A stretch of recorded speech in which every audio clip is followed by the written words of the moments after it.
Hello student, this is Neeru Slathia, your social science teacher. Students, आज का जो हमारा टॉपिक है वो है फैक्टर्स ऑफ सॉइल फॉर्मेशन के बारे में, और ये है क्लास 8 की ज्योग्राफी के चैप्टर सेकंड से।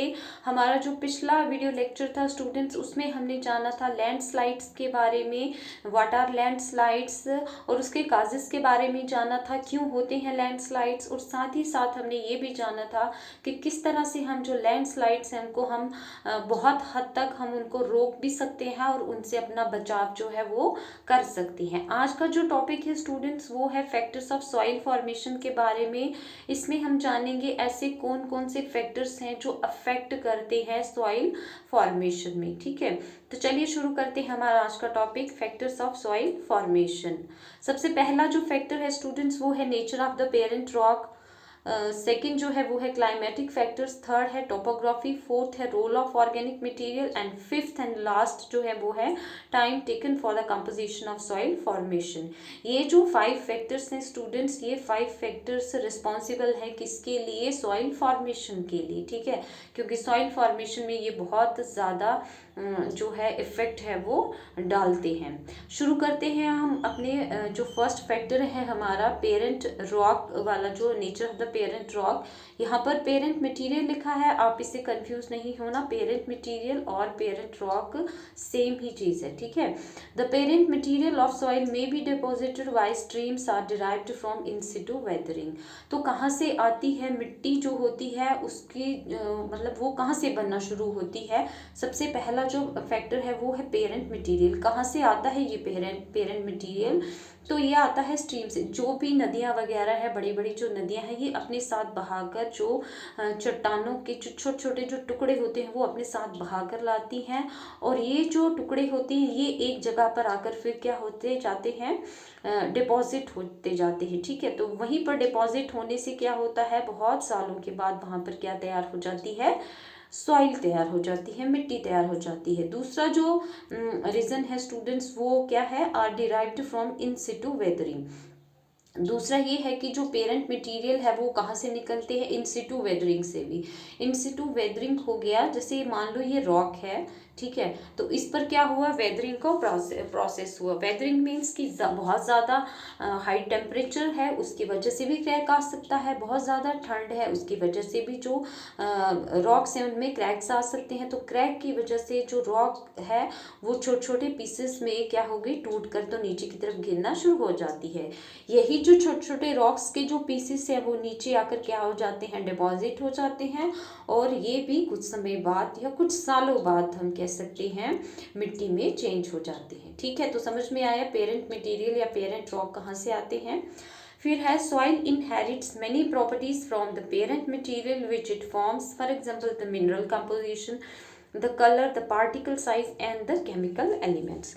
तो स्टूडेंट्स, जो भी मिट्टी होती है, ठीक है, जो भी मिट्टी तैयार होकर जब जो मिट्टी जो है वो अच्छे से जब तैयार हो जाती है, तो तैयार होने से उस मतलब उस मिट्टी के जो जितनी भी जो प्रॉपर्टीज हैं वो सारी सारी की सारी किससे रिलेट करती हैं? उसके पेरेंट मटेरियल से। मतलब जिस पेरेंट रॉक से मिट्टी बनी होती है, बहुत सारी जो उस मिट्टी की जो प्रॉपर्टी है वो किसके साथ मिलती हैं? वो मिलती जुलती है पेरेंट रॉक के साथ। ठीक है, और ये जो पेरेंट मटेरियल है इसी से पता चलता है कि जो मिट्टी होगी इसका कैसा कलर होगा, वो सॉफ्ट होगी या हार्ड होगी। ठीक है, ये सारी चीज़ें जो है ये किस पे डिपेंड करती हैं? पेरेंट मटेरियल पर। ठीक है, जैसे कि जो ब्लैक सॉइल है ना, कुछ मिट्टी लाल रंग की होती है, कुछ काले रंग की होती है, कुछ रेतली होती है। तो ये क्यों होती है? ये इसीलिए होती है क्योंकि ये जिस पेरेंट मटेरियल से बनी है या पेरेंट रॉक से बनी है उसमें भी ये जो प्रॉपर्टीज़ हैं ये पाई जाती होंगी। जैसे जो सैंड स्टोन है, ठीक है, तो सैंड स्टोन से जो मिट्टी बनेगी वो होगी सैंडी सॉइल। ठीक है, मतलब रेतली मिट्टी बनेगी। फिर जैसे जो लावा रॉक्स होते हैं, तो लावा रॉक्स से जो मिट्टी तैयार होगी वो ब्लैक सॉइल होगी, काली मिट्टी होगी। तो इस तरह से मतलब जो पेरेंट मटेरियल है वो उसकी जो प्रॉपर्टीज हैं वो किस में आती हैं? सॉइल में आती हैं। सेकेंड जो फैक्टर है स्टूडेंट्स वो है क्लाइमेट फैक्टर। तो क्लाइमेट क्या हो गया? कि आबो हवा। ठीक है, the role of climate is to vary the inputs of heat and moisture. It affects the rate of weathering of the parent rock.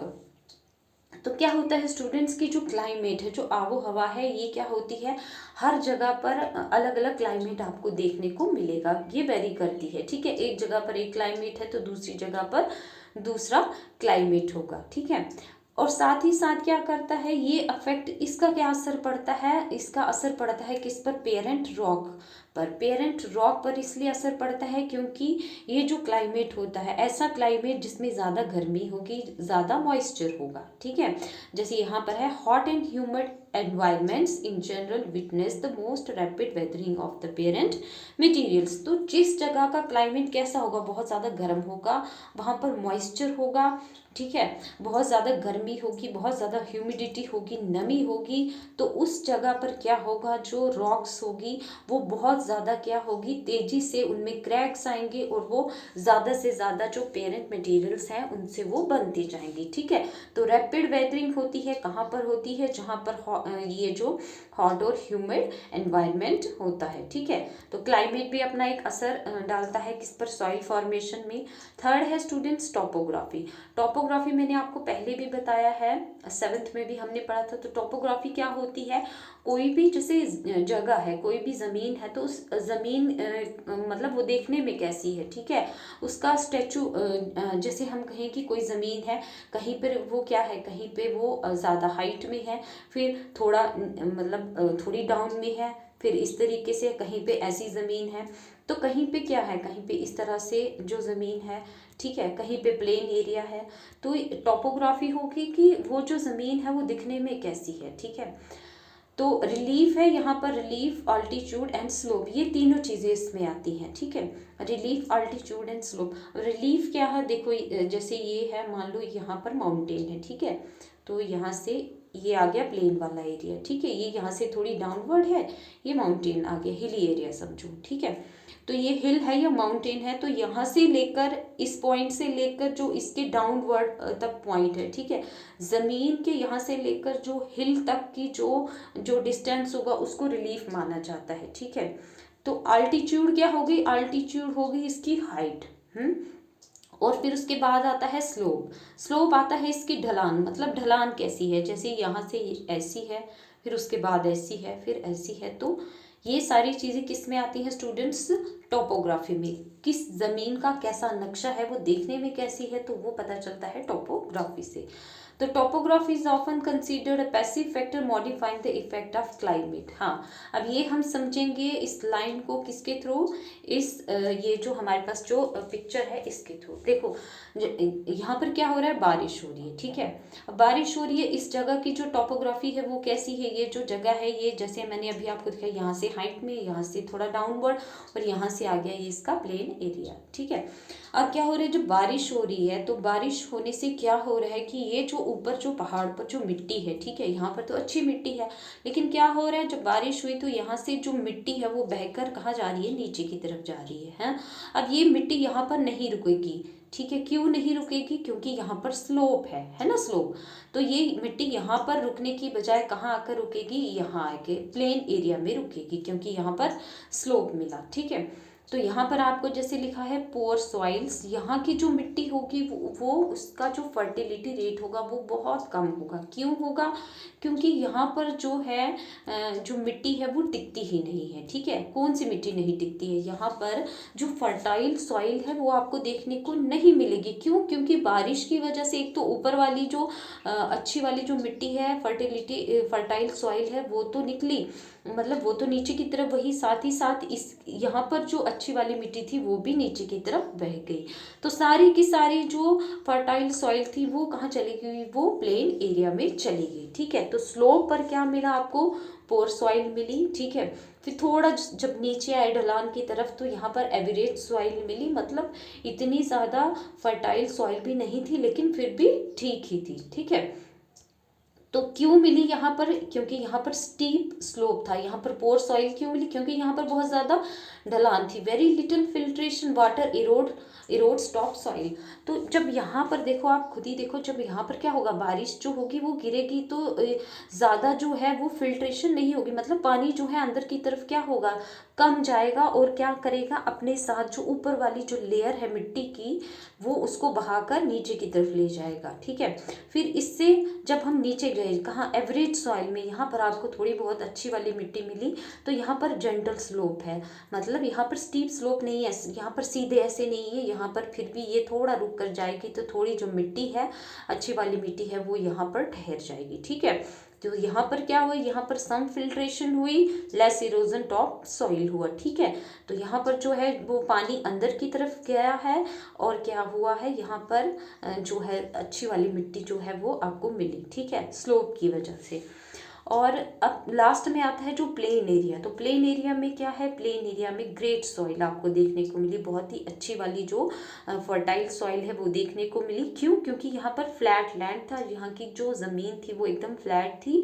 फिर उसके बाद क्या है, ग्रेट फिल्ट्रेशन और soils from uphill deposited here. ठीक है, यहाँ पर क्या हुआ, जो ऊपर से जो एक तो पानी भी यहाँ नीचे की तरफ एब्जॉर्ब हुआ है, तो और साथ ही साथ क्या हुआ, जब पानी नीचे की तरफ एब्जॉर्ब हुआ तो जो मिट्टी उसने ऊपर से यहाँ से लाई थी तो वो कहाँ पर आ गई, वो इस जगह पर आ गई। ठीक है, तो फर्टाइल सॉइल थी वो कहाँ इकट्ठी हो गई, प्लेन एरिया में। तो इसका मतलब ये है कि टोपोग्राफी भी बहुत असर डालती है सॉइल फॉर्मेशन में, एक अच्छी मिट्टी को बनाने में। फोर्थ फैक्टर स्टूडेंट्स जो है वो है role of organic materials. Organic materials क्या होते हैं स्टूडेंट्स, कैसे बनते हैं, ये देखो, फ्लोरा है, फौना एंड माइक्रो ऑर्गेनिजम्स, इन ये जो तीनों हैं ये क्या बनाते हैं, ये ऑर्गेनिक मटेरियल्स बनाते हैं।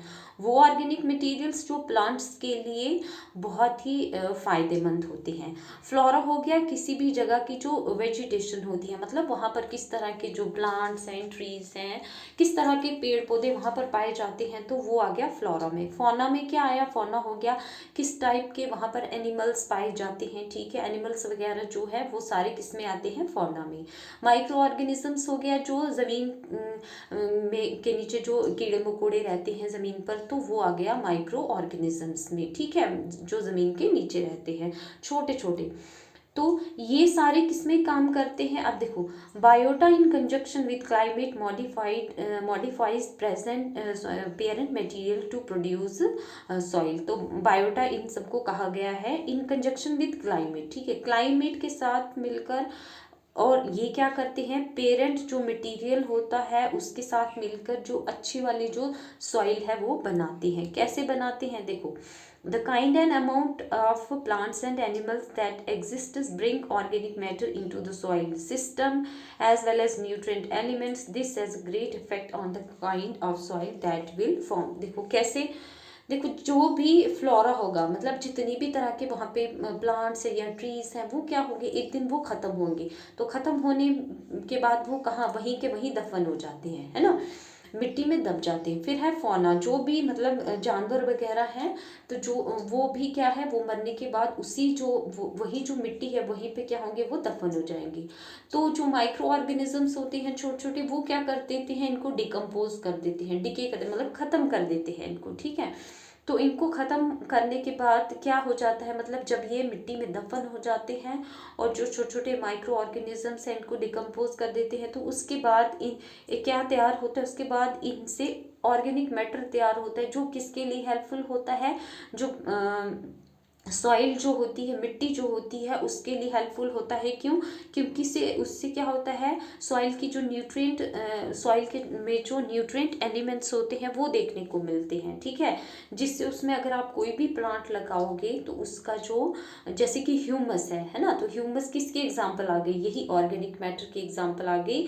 तो ऐसी ज़मीन में जहाँ पर ह्यूमस होगा, ऑर्गेनिक मैटर होगा, वहाँ पर अगर आप कोई भी प्लांट लगाओगे, ट्री लगाओगे, तो वो बहुत अच्छे से तैयार होगा। क्यों, क्योंकि उस जगह की जो सॉइल है, उसके जो न्यूट्रिएंट एलिमेंट्स हैं वो बहुत अच्छे हैं। ठीक है, लास्ट फैक्टर है students time. Soils can take many years to form. Younger soils have some characteristics from their parent material, but as they age, the addition of organic matter, exposure to moisture and other environmental factors may change its features. क्या होता है students की सबसे last वाला जो factor है हमारा वो है टाइम. अब मिट्टी है वो एकदम से तैयार नहीं हो जाती, बहुत साल लगते हैं उसको तैयार होने में. ठीक है, सबसे पहले जब वो पेरेंट रॉक से किसमें सबसे पहले वो पेरेंट जो मटेरियल है उसमें से तैयार होना शुरू होती है. ठीक है, उसके बाद एक लंबा प्रोसेस होता है और बहुत टाइम के बाद जो यंगर सॉइल है वो तैयार होती है. और यंगर सॉइल में क्या होता है, यंगर सॉइल में तो उसके जो पेरेंट उसमें जो कैरेक्टरिस्टिक होते हैं वो किसके होते हैं, एक तो पेरेंट मटेरियल के होते हैं.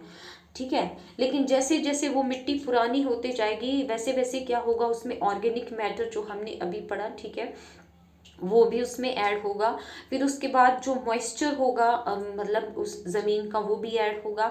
और बहुत सारे जो एनवायरमेंटल फैक्टर्स वगैरह हैं ये सारी चीज़ें जो हैं धीरे धीरे धीरे उसमें क्या होगा, जो नई मिट्टी तैयार हुई थी उसमें चेंजेस लाते जाएंगे. With time they settle and are buried deeper below the surface, taking time to transform. Eventually they may change from one soil type to another. ठीक है, तो क्या होता है धीरे धीरे ये क्या हो जाती है, ये जो नई वाली मिट्टी होती है यंगर सॉइल होती है ये धीरे धीरे क्या होती है, ये सेटल होना शुरू हो जाती है, बैठना शुरू हो जाती है. और फिर क्या होता है, फिर उसके बाद ये क्या करती है, टाइम टू टाइम इसमें क्या होता है चेंजेस आते रहते हैं.